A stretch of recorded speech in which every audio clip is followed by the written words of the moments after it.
성도 여러분 안녕하세요. 네, 복된 안식일입니다. 네.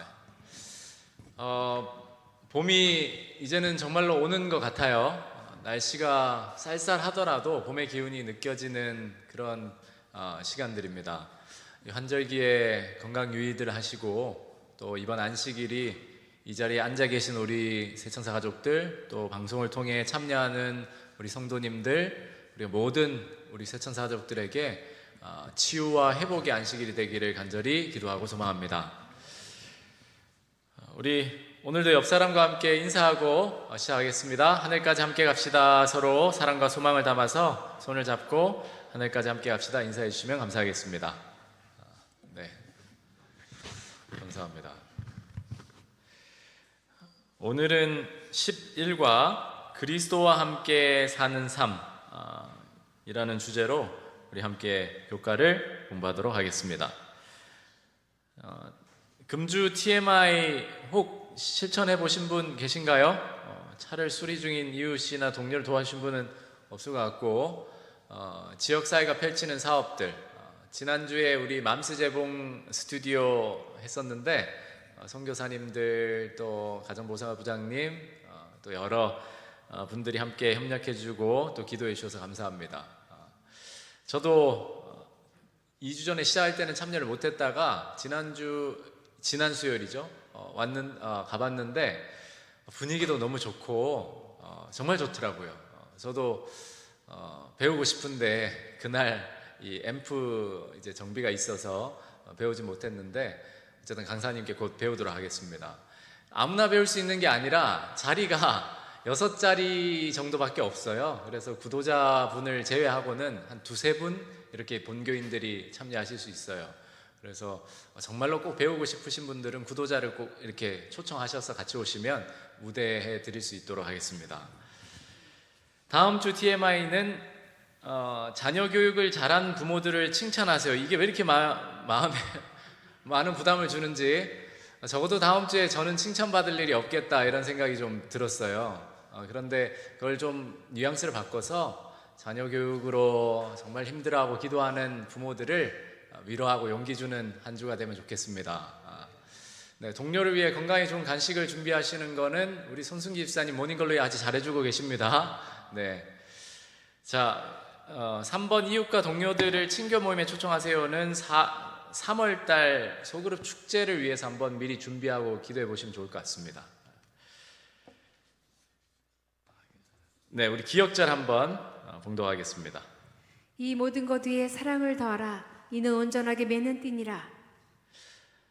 지난 이번 교과 포함해서 11번의 교과 중에 주제 중에 저는 이번 주제가 가장 힘들었습니다. 가장 어렵고 힘들었습니다. 왜 그럴까요? 무언가 새로운 걸 배운다는 거, 그리고 가르친다는 거는 생각 외로 설교자로서는 힘들지 않습니다. 왜냐하면 초점이 새로 배우는 것에 그 내용에 초점이 맞춰지기가 쉽기 때문이에요. 그래서 사람들이 지루해하지 않고 가르치는 사람도 거기에 초점을 맞춰서 이렇게 하다 보면 시간이 금방 흘러요. 그런데 이번 11과는 우리 모두가 사실은 다 알고 있고 저보다 더 여러분들이 잘 알고 있는 내용들, 너무나 일반적인 내용들입니다. 이건 실천의 영역이라서 사실 굉장히 큰 도전이고 또 제 스스로에게도 굉장히 큰 도전입니다. 그래서 이론을 공부하기보다 우리가 내용들을 살피면서 우리에게 좀 적용할 수 있는 부분들을 곰곰이 좀 생각하고 이 내용들마다 결심하고 선택하는 그런 시간들이 되기를 간절히 바랍니다. 학습 목표, 더 높고 순결한 새 생명의 특성은 그리스도와 연합한 마음에서만 솟아날 수 있다. 어려운 말도 아니고 여러분들께서 이미 잘 아시는 내용입니다. 당연한 거죠. 느끼기는 우리가 더 고상한 생애를 살 수 있는 이유는 더 높은 왕국의 시민이기 때문이다. 이 말은 조금은 더 부연 설명이 필요할 것 같아요. 왜냐하면 우리가 더 고상한 생애를 살 수 있는 이유는 사실상 복음의 능력, 즉 예수님 덕분이잖아요. 예수님에게 있고 단지 우리의 신분 때문에 우리가 그 고상한 생애를 살 수 있는 건 아니에요. 우리의 신분에 주어진 성령의 능력 그리고 예수님의 임재가 바로 우리를 더 고상한 생애로 살게 하는 겁니다. 여기에 대해서 오해가 없으시면 좋겠고, 새 생명을 받았지만 여전히 위협이 있기에 위의 것을 찾으며 땅의 것을 죽여야 한다. 그러니까 우리가 예수님 안에서 구원을 받은 존재로서 하나님의 자녀가 되었지만 여전히 위협은 존재하고 우리를 세상으로 다시 끌어내리려는 그런 세상의 인력이 존재하기 때문에 우리가 믿음의 선한 싸움을 싸워야 한다라고 교과는 가르치고 있습니다. 결론을 먼저 읽고 내용을 정리하고 들어가 보겠습니다. 우리는 새 생명을 받았지만 유혹에서 안전하지 않고 멸망당할 수 있다.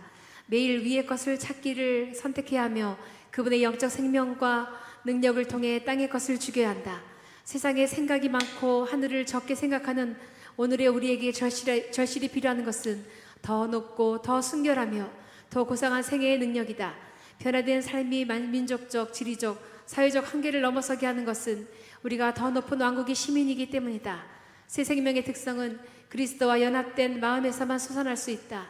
그 평화는 밖에서부터 주어지지 않고 우리 안에서 다스리시는 그리스도의 평화이다. 네, 우리가 예수님을 믿고 그리스도인으로서 영적인 진보 또는 영적인 성장, 다른 말로 품성의 변화를 이루면서 살아간다라는 그 믿음의 생애에 전제 조건들이 있어요. 뭐 과정이라 할 수 있고, 앞에 나오는 도표로 좀 설명해 보면, 어쨌든 우리가 변화된 삶을 살기 위해서는 가장 먼저 선행하는 하나님의 은혜의 역사가 있어야 합니다. 하나님 우리를 찾아오시고 우리의 죄를 깨닫게 하시고 용서하시고 그렇게 우리 인도하시는 그 은혜가 없으면 시작부터 아무것도 할 수가 없어요. 왜냐하면 우리 스스로를 볼 수 있는 눈도 없고 우리의 영적 필요를 느낄 수도 없기 때문입니다. 그러나 하나님의 은혜가 있기 때문에 그 거룩한 시작, 은혜의 역사의 시작이 우리의 구원과 영적인 진보를 이루어내는 결정적인 전제 조건입니다. 그리고 그 하나님의 선행하시는 은혜가 우리를 어디로 인도하냐면 예수 그리스도의 십자가로 인도합니다. 그 십자가는 나의 옛 자아, 나의 옛 사람이 죽고 예수님의 죽으심에 합하여 장사 지내는 경험이죠. 그래서 나에게 지워졌던 모든 정죄들, 죄의 모든 그런 것들이 그 죽음으로 말미암아 사라지는 거예요. 그리고 예수님께서 부활하신 것처럼 그리스도의 부활에 참여해서 새 생명으로 일어나는 것이 그리스도인의 탄생이고 생애의 시작입니다. 그런 다음에 그리스도인으로서 우리에게 남겨진 것이 무엇이냐면 매일의 선택이에요. 누구를 섬길지를 선택하는 겁니다. 그런데 이 네 가지를 가만히 보면 사실은 다 핵심이 무엇이냐면 예수님에 관한 믿음이에요. 한번 들어보세요. 하나님의 선행하시는 은혜의 역사는 예수 그리스도의 성육신으로 나타나 있습니다. 그리스도께서 우리를 위해 육신의 몸으로 이 땅에 오신 그 자체가 선행하시는 하나님의 은혜의 역사죠. 그리고 영적 죽음, 이것은 예수 그리스도께서 십자가에 죽으신 그 죽음을 뜻하기 때문에 우리가 예수 그리스도를 우리를 위해 죽으셨다는 그 사실을 믿음으로 우리가 그리스도와 함께 장사 지낸 바 되잖아요. 역시나 예수님에 대한 믿음입니다. 부활 새 생명도 마찬가지죠. 예수님이 죽었다가 다시 살아나신 그 성경에 기록된 사실을 우리가 믿기 때문에 그 부활의 효력이 우리에게도 유효한 거예요.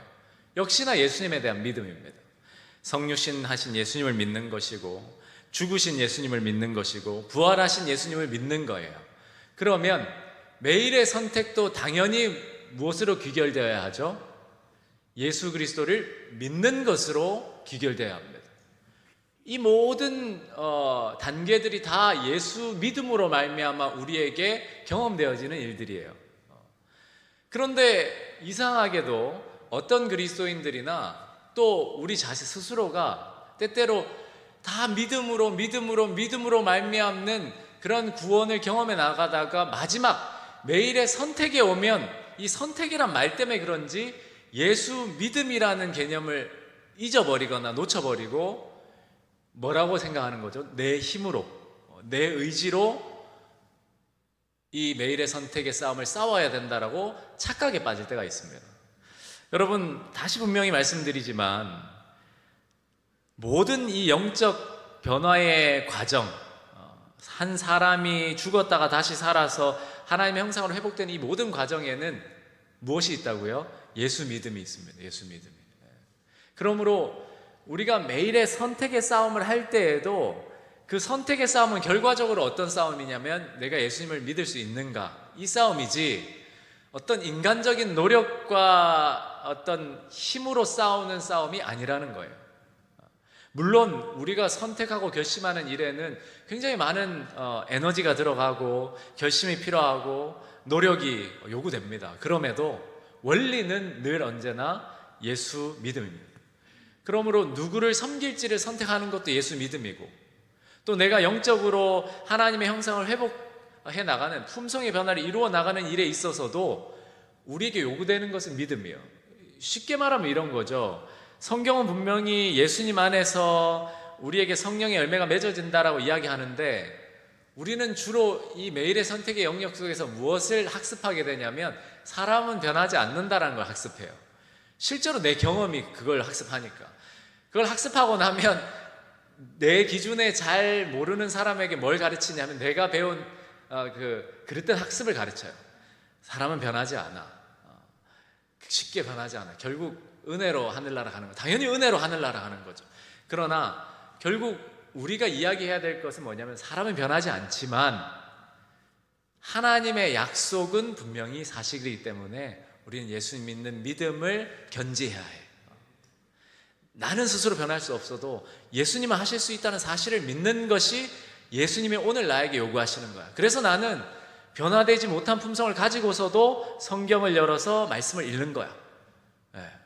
그 믿음을 가지고 성경을 펴는 것과 아예 믿지 않고 그냥 기계적으로 성경을 읽는 것은 전혀 달라요. 전혀.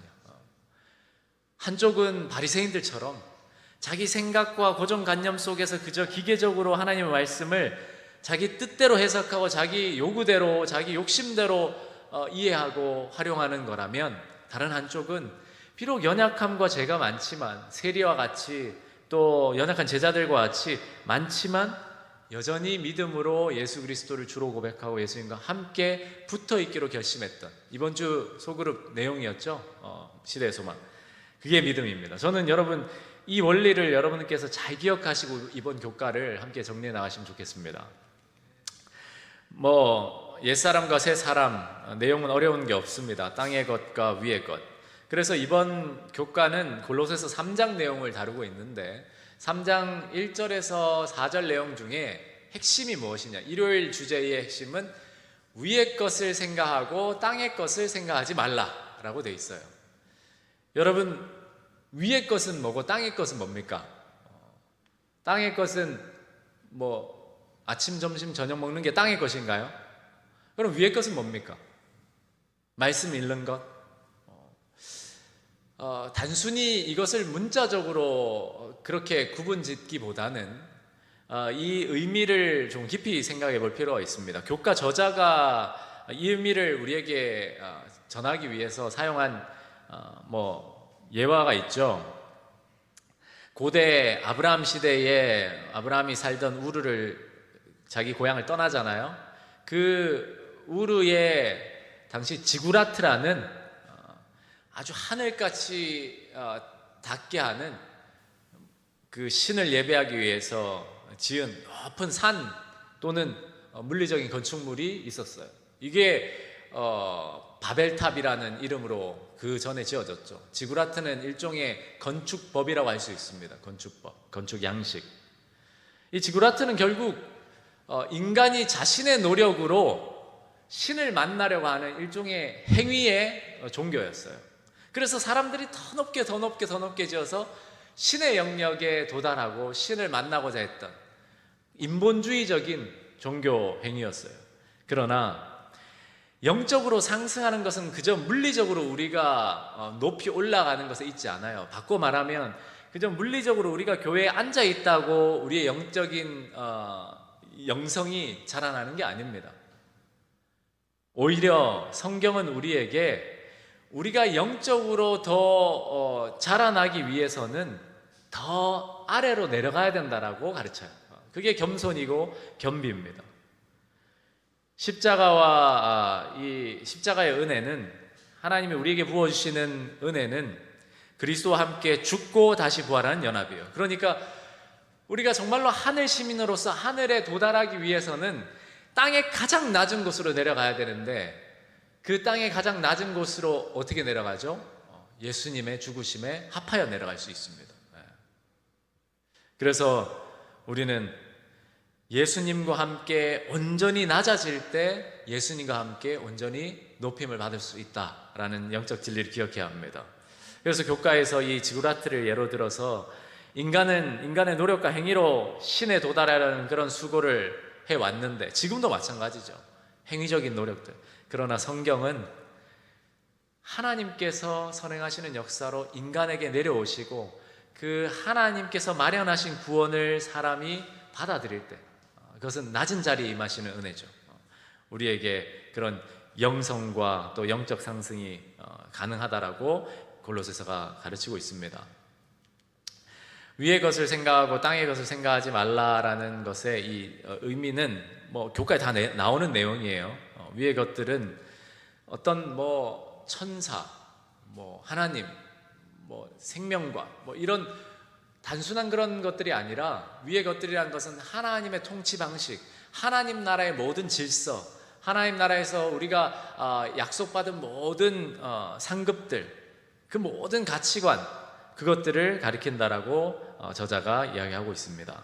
그리고 그것을 찾으라, 생각하라는 의미는 단순히 그냥 찾다 말다 하는 것이 아니라 열망하고 추구하는 지속적인 삶의 태도를 나타내고, 생각하라는 것은 끊임없이 그것을 생각함으로 우리의 가치관이 그렇게 그 관점으로 형성되는 것을 말해주고 있습니다. 같은 내용이죠. 하나님의 통치 원리와 또 그 가치, 위에 있는 것들은 모든 것을 이야기하고, 찾으라는 것은 끊임없이 추구하고 지속적인 열망을 갖는 거룩한 갈망을 소유하는 것이고, 생각하라는 것은 우리의 사고방식 또는 세계관 자체가 완전히 바뀌는 것을 뜻합니다.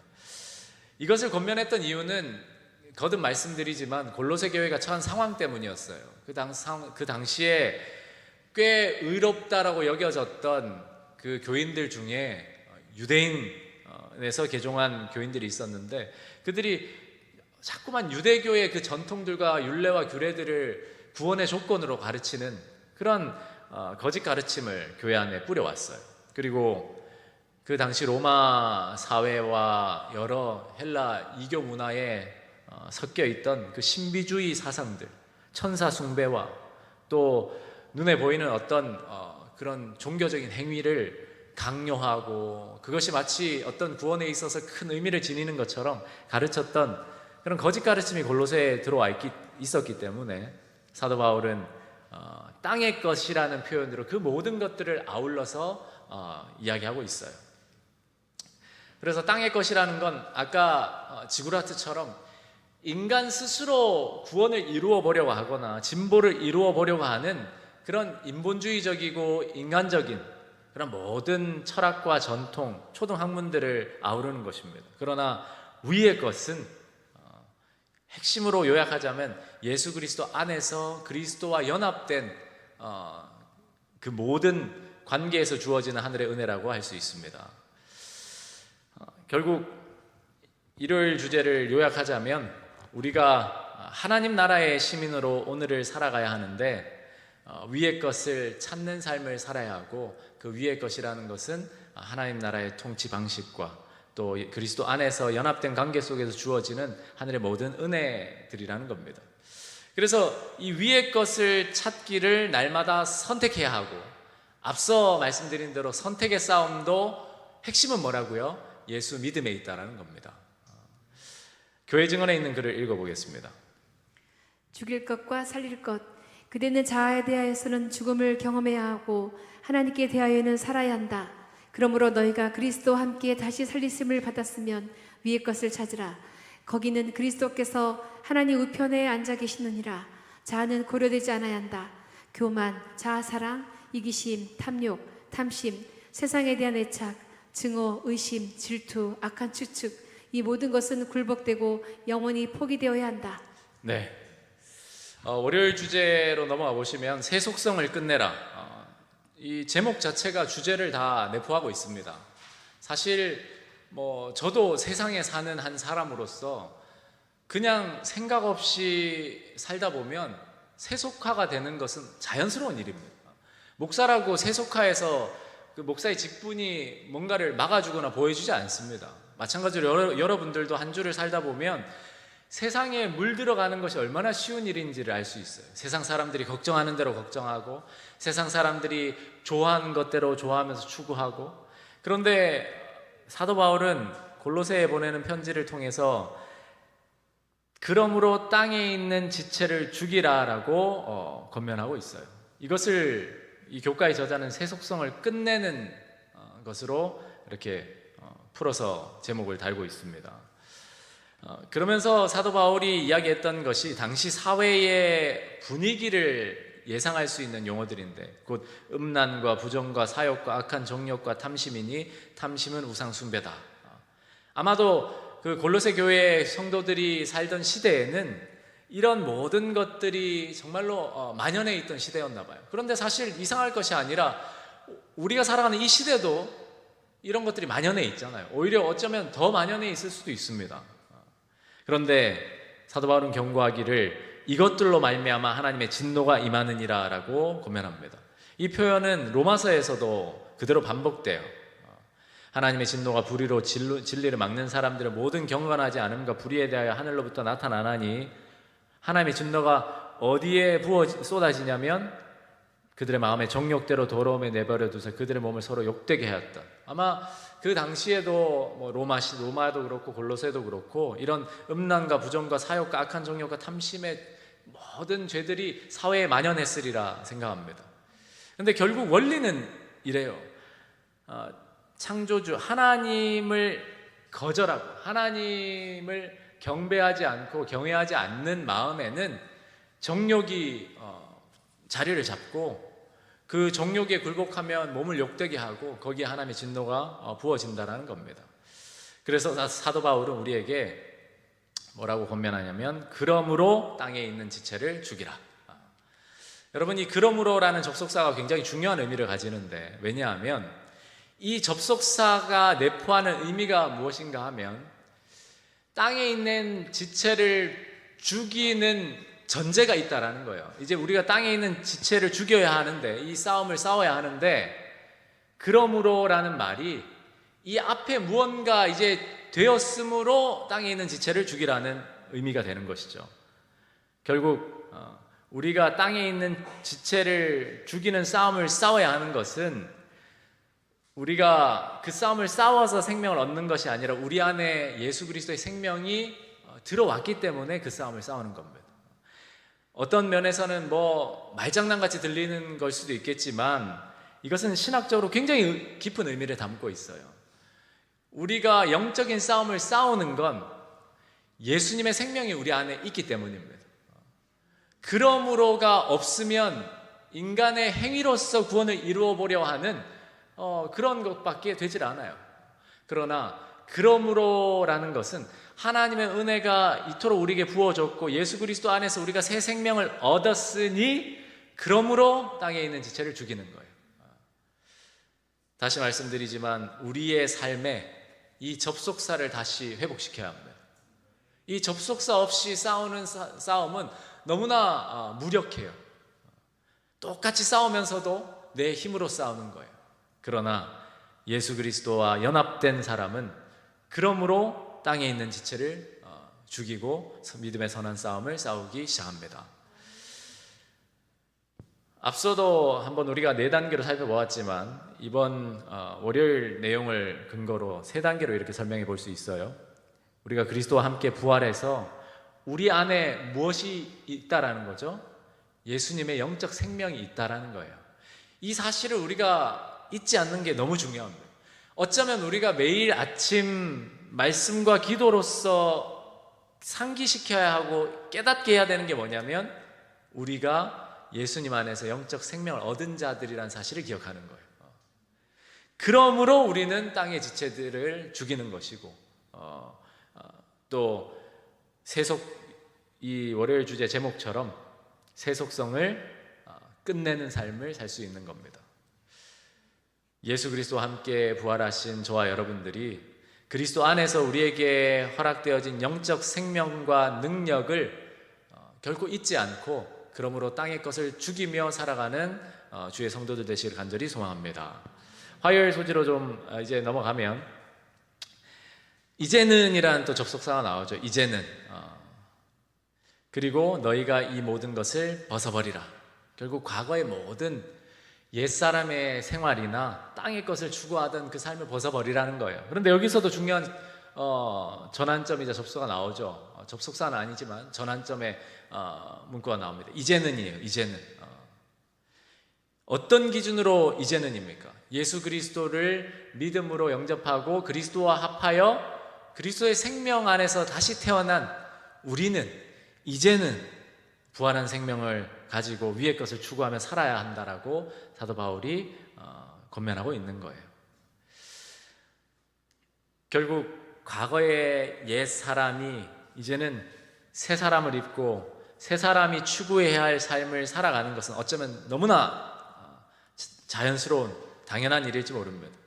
낡은 옷을 벗고 새 옷을 입고 사는 것, 예수께서 우리에게 의의 옷을 입혀주셨으니 의로운 생애를 살고자 노력하는 것은 너무나 당연한 반응이라고 생각해요. 이전에 과거에 인간적인 노력과 힘으로 하나님의 율법을 지켜보려 했었던 그 시절이 지나고, 이제는 우리 안에 부어진 성령을 통해서 하나님께서 우리의 내면에 일으키시는 그 변화를 경험해 나가는 새 삶을 약속받은 거예요. 이제는 우리가 그러므로 하나님의 그런 변화시키시는 능력에 반응해야 한다라는 것이 사도 바울이 골로새에 보내는 서신의 핵심이라는 겁니다. 실험실의 이야기인데, 화학 실험이든 실험실 안에서 촉매제가 있잖아요. 좀 더 그 화학 반응을 폭발적으로 또 일으켜내는, 어쩌면 우리 그리스도인 생애의 변화의 촉매는 예수님 안에 있는 진리의 가르침이고, 그리스도와 연합된 그 상황 속에서, 그 관계 속에서 그리스도께서 주시는 생명력이다라고 정리할 수 있겠습니다. 교회 증언에 있는 기별을 한번 봉독해 보겠습니다. 너희는 유혹의 욕심을 따라 썩어져가는 구습을 쫓는 옛사람을 벗어버리고 오직 심령으로 새롭게 되어 하나님을 따라 의와 진리의 거룩함으로 지으심을 받은 새 사람을 입으라. 한때 그들은 부패하고 타락하고 육적인 정욕에 사로잡혀 있었다. 그들은 세속적 마취제주의에 중독되고 사탄의 관계로 눈이 멀고 당혹감을 느끼고 속임당하였다.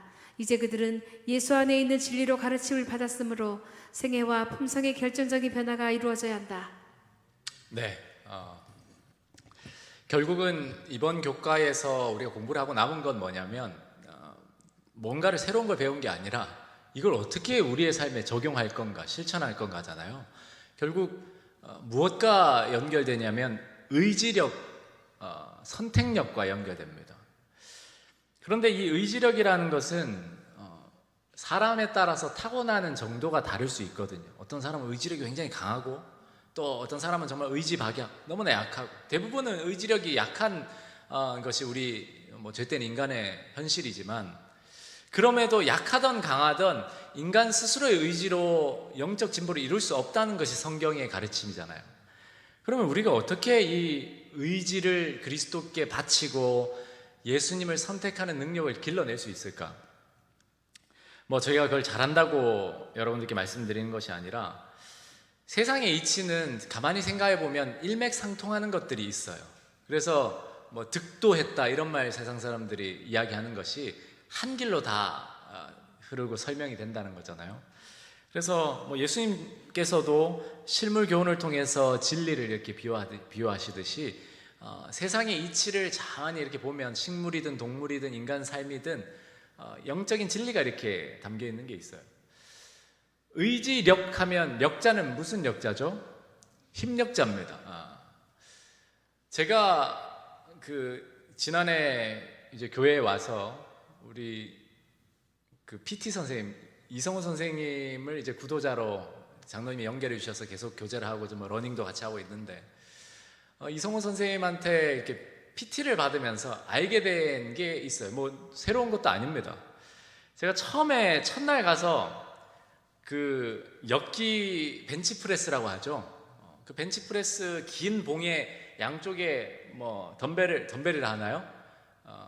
아무튼 그걸 달지 않고 봉만 잡아 드는데도 얼마나 부들부들 떨리는지 너무너무 부끄럽더라고요. 조그만 이 봉 하나 드는데 그것도 못 들어서 막 부들부들 떨었어요.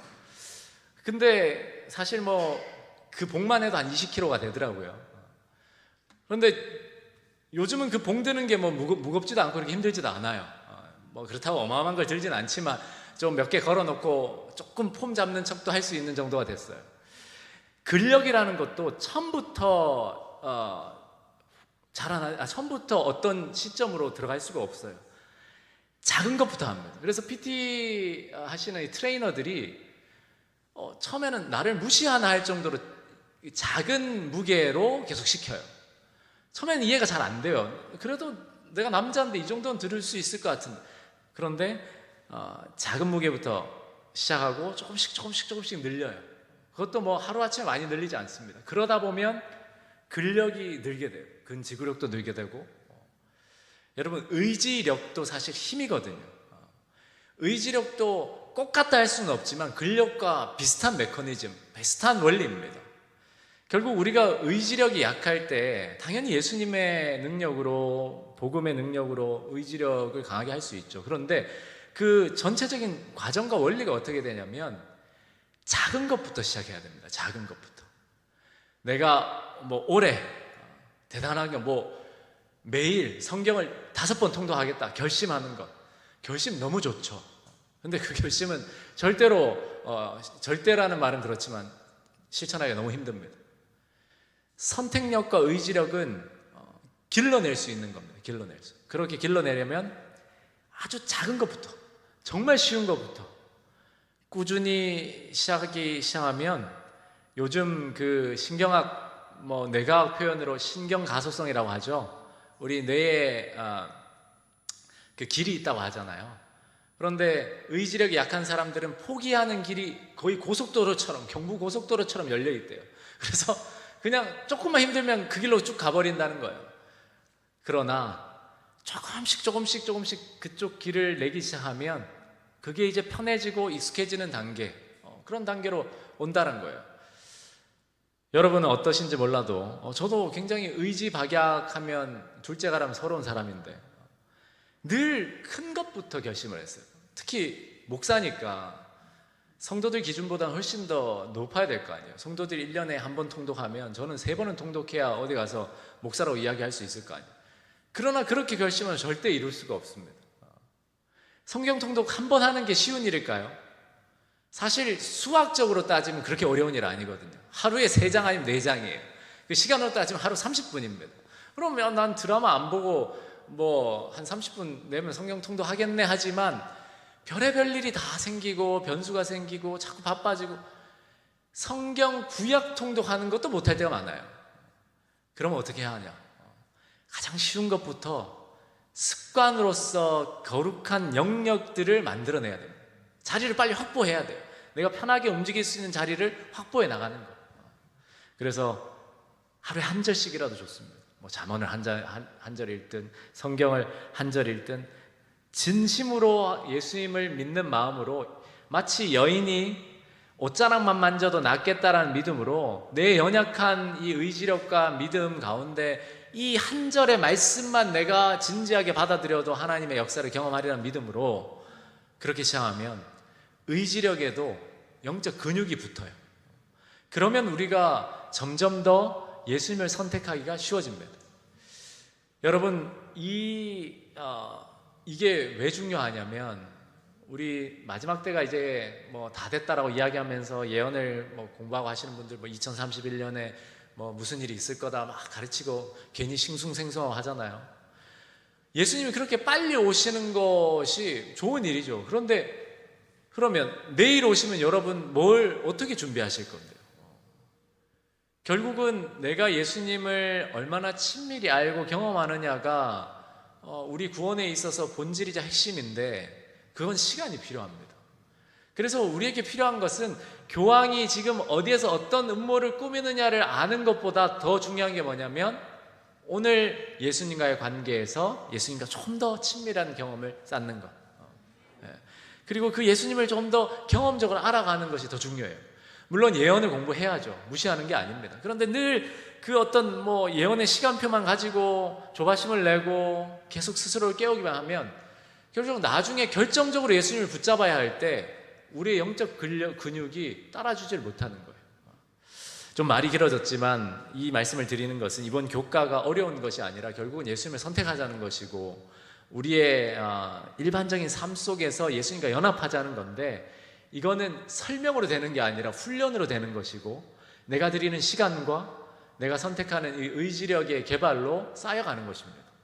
저는 우리 새천사 가족들이 지금 큰 계획 세우지 않고 소그룹의 시대의 소망 그 일주일에 정해진 분량 진지하게 읽고 묵상하고 자기가 생각하는 거 정리하고 또 그 배운 대로 내가 한번 실천해보고 이것만 해도 어마어마한 경험을 합니다.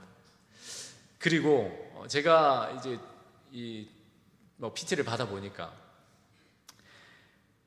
PT가 이제 트레이너 선생님이 있다는 자체가 의지력을 많이 올라오게 해요.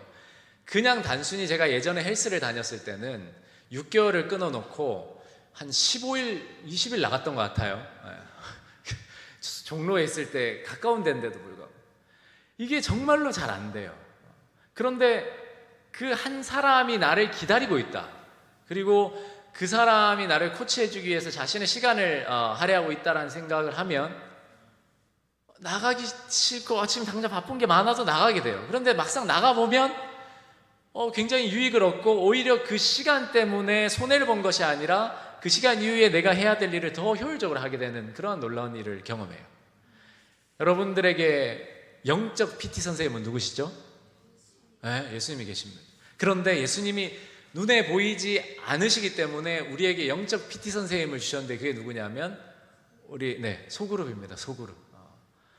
그래서 여러분들께서 이 소그룹을 정말 잘 활용하시고 멘토든 또는 소그룹이 아니더라도 같이 교회를 다니는 형제 자매 우리 집사님 장로님들을 정말 소중하게 생각하셔야 합니다. 절대로 하나님께서는 신앙을 혼자 하도록 계획하지도 않으셨고 명령하지도 않으셨고 성경에 그렇게 기록하지도 않으셨어요. 늘 교회 공동체를 주신 이유는 이 교회가 우리의 퍼스널 트레이너가 되고 이 교회를 통해서 예수님이 우리를 코치하시기 위함입니다. 인간의 본성이 그래요. 혼자는 절대 안 됩니다. 그러므로 여러분들께서 하나님께서 제정하신 이 교회의 시스템을 10분 활용하시고 작은 일에서부터 예수님을 선택하고 반응해 나가는 거룩한 신경 가소성을 경험해 나가시기를 예수님 이름으로 축복합니다. 수요일 주제, 목요일 주제 빨리 요약해 보겠습니다. 결국 변화되어야 된다는 건데 예수님 안에 있는 사람들이 이런 품성의 옷을 입어야 된다는 거예요. 긍휼, 자비, 겸손, 온유, 오래 참음, 서로 용납, 피차, 용서. 참 많기도 많습니다. 그렇죠? 그러나 이 모든 것들은 사실 예수님의 품성이잖아요. 그러므로 우리가 예수님과 연결되면 이 품성들이 우리의 삶에서도 나타날 수 있다는 것을 믿는 게 예수 믿음입니다. 그러므로 오늘도 긍휼하기 위해서 노력도 해야겠지만 긍휼한 마음을 내게서 나타나게 하시는 예수님을 붙잡는 믿음, 이게 믿음의 선한 싸움이거든요. 그래서 사도 바울이 뭐라고 추가로 권면하냐면 이 모든 것 위에 무엇을 더하라고요? 사랑을 더하라.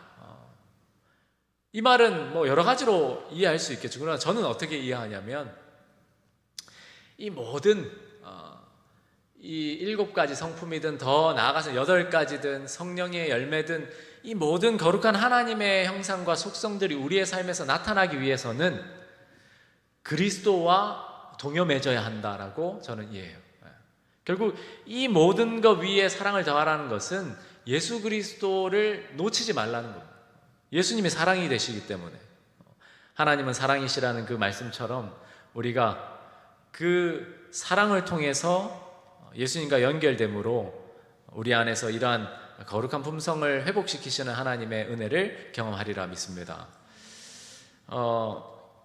결국 이러한 사랑의 연합은 우리에게 숙제를 남겨주는데, 그 숙제가 뭐냐면 여기 나온 것처럼 다른 게 없습니다. 뭐 하는 거죠? 서로 긍휼히 여기는 겁니다. 왜냐하면 우리가 스스로 사랑할 수도 없고 스스로 이런 품성을 만들어낼 수도 없다는 사실을 우리가 다 안다면 우리에게 남은 숙제는 다른 게 아니에요. 누군가를 정죄하거나 누군가를 비난하지 않고 서로를 불쌍히 여기는 거, 이게 우리가 할 수 있는 유일한 숙제들입니다. 예수님을 믿는 믿음 가운데서 서로 뽐내고 자랑하는 것이 아니라 서로 불쌍하게 여겨주는 것, 그것이 하나님께서 우리에게 맡기신 거룩한 과제라고 저는 생각합니다.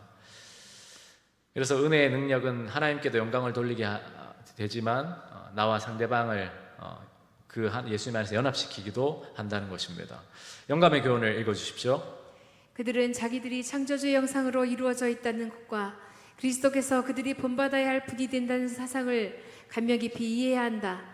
구원의 지식을 알려주고 생애와 품성을 하나님의 모습과 일치시켜줄 교육에 가장 열렬한 주의를 기울여야 한다. 진정으로 가치 있는 것은 하나님의 사랑과 황금의 실처럼 생애에 짜여져 있는 영혼의 순결이다. 이와 같이 사람이 도달해야 할 높이는 아직껏 충분히 이해되지 않고 있다. 네.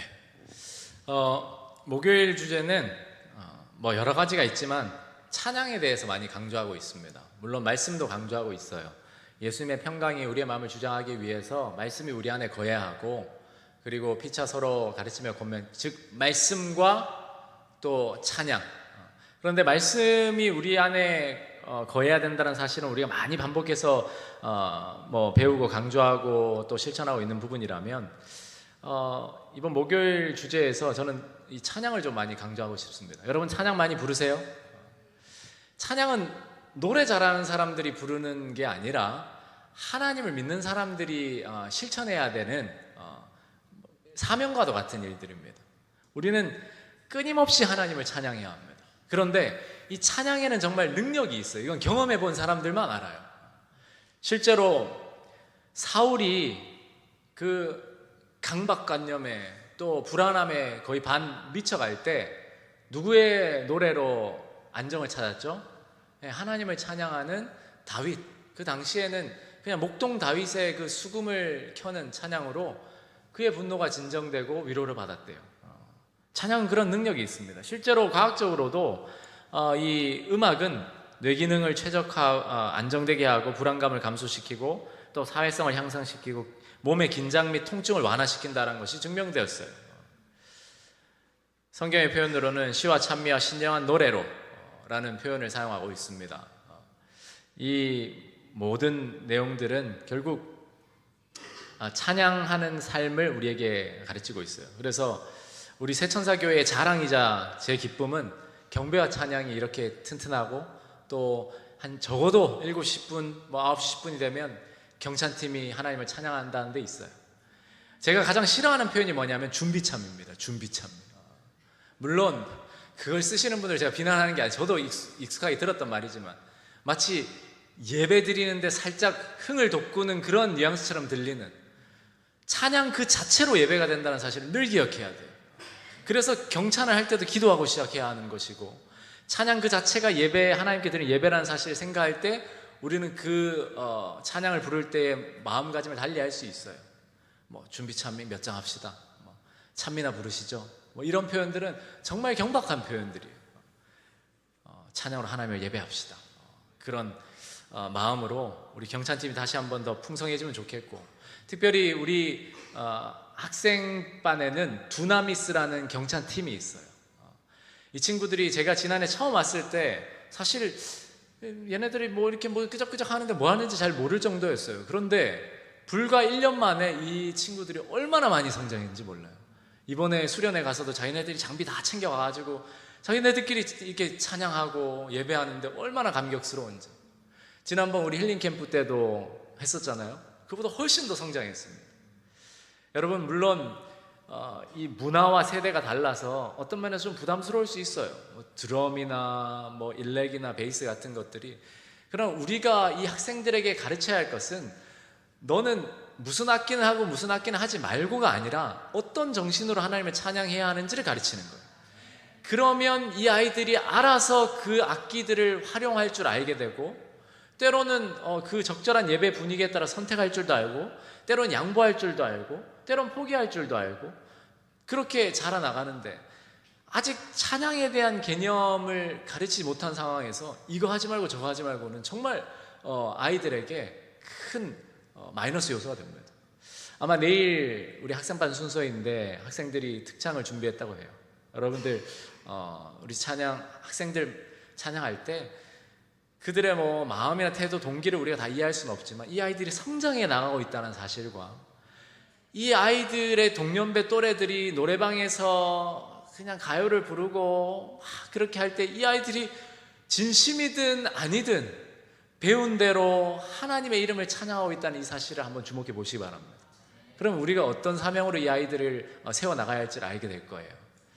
이처럼 우리 세천사 교회에 김준지 집사님 지난주 간증하셨는데 가디너스 키즈 포맨, 가디너스 시니어까지 계획하고 있고, 가디너스 찬양단, 중찬단, 경배와 찬양, 너무너무 기쁜 일입니다. 저는 목요일 주제로 우리가 공부를 따로 할 필요가 없다고 봐요. 더 실천하고 개발시키면 되고 함께 연합하여 하나님을 찬양하게 되기를 간절히 소망합니다. 교과 결론은 우리가 앞서 읽었기 때문에 다시 반복하지 않고 이번 교과를 정리하는 것을 한 문장으로 좀 정리해 보도록 하겠습니다. 성도는 그리스도와 함께 다시 살리심을 받은 자로서 매일의 선택을 통해 땅의 지체를 죽이고 위의 것을 구하며 하늘 왕국의 시민다운 변화된 삶을 살아야 한다. 이것이 이번 교과의 핵심입니다. 우리 곁에 계신 두 분씩 짝을 지으셔서 앞에 나와 있는 이 세 질문 중에 한 가지 질문을 선택하셔서 나눠주시고 서로 결심하는 시간을 갖겠습니다.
네, 30초 뒤에 마무리하도록 하겠습니다.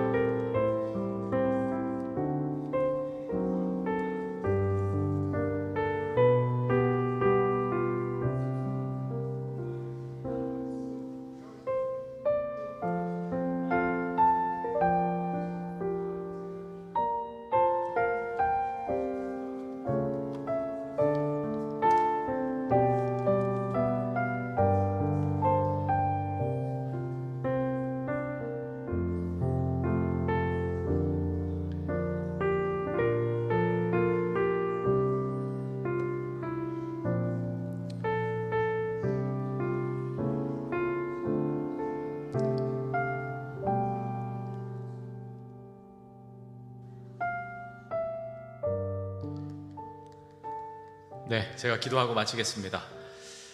하나님 아버지, 죄로 인하여 죽을 수밖에 없었던 우리를 그리스도 안에서 다시 살려주신 그 은혜에 감사드립니다.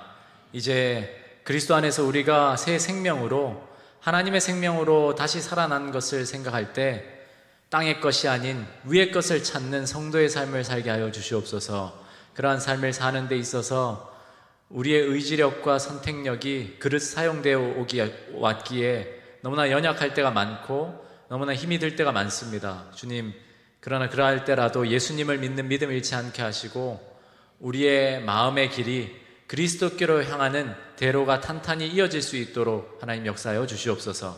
이 안식일도 주님 안에서 평안과 쉼을 얻고 또 다른 이들을 더욱더 열심으로 사랑할 수 있는 주의 도구들 될 수 있도록 우리를 사용하여 주시기를 예수님 이름으로 기도합니다.